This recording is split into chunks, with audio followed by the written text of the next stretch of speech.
Alors aujourd'hui, panna cotta à la mangue. On épluche d'abord la mangue. Donc vous prenez des mangues bien mûres. C'est important, c'est ce qui va donner le goût à votre panna cotta. Soit vous l'épluchez comme ça directement sur le fruit, ou alors vous coupez les deux extrémités.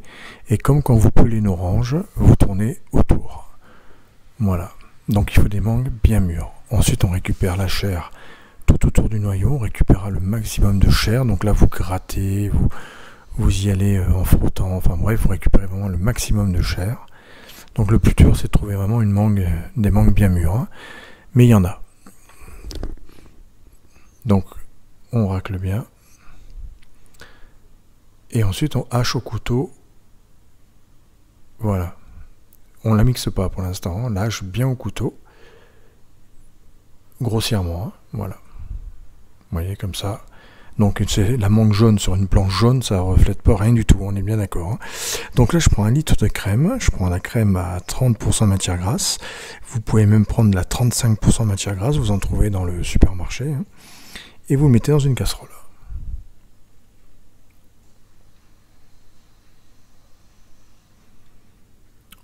Ensuite, vous prenez la mangue et vous mettez dans la crème, tout simplement. Alors bien sûr, vous pouvez faire pareil, hein, des panna cotta d'autres fruits, hein, à la poire, avec la framboise ou la fraise quand c'est la fraise.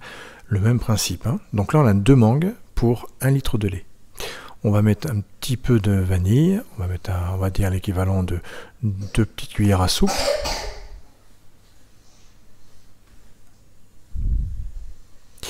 Et on va mettre à peu près 110 g de sucre, semoule.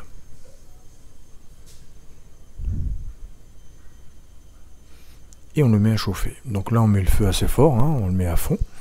Et on va légèrement faire bouillir, mais vraiment les premiers bouillons de notre crème. Donc on mélange un petit peu.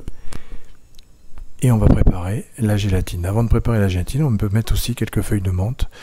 Donc j'en mets quelques-unes, hein, 6-7 à peu près, pour vraiment donner un petit coup menthelé à la mangue, parce que la menthe et la mangue se marient très bien.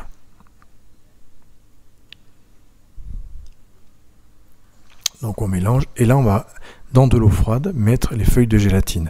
Alors si vous mettez trop de feuilles de gélatine, votre panna cotta va être hyper dur.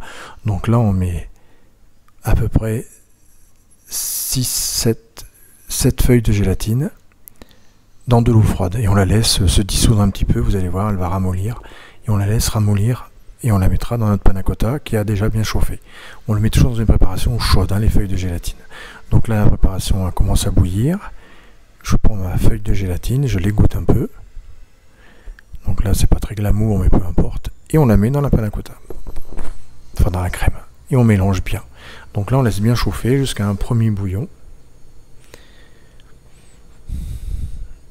Et on va la mixer. Donc si vous avez un mixeur plongeant, vous mixez, ou dans un robot, peu importe. Et vous mixez bien pour bien mélanger tout ça. Alors je la passe pas. On pourrait très bien la passer pour des puristes, mais ça enlève de la chair, ça enlève de tout. En la mixant bien, ça marche très bien. Et ça garde bien du goût et un peu d'onctuosité. Et je remplis les verres individuels de panna cotta.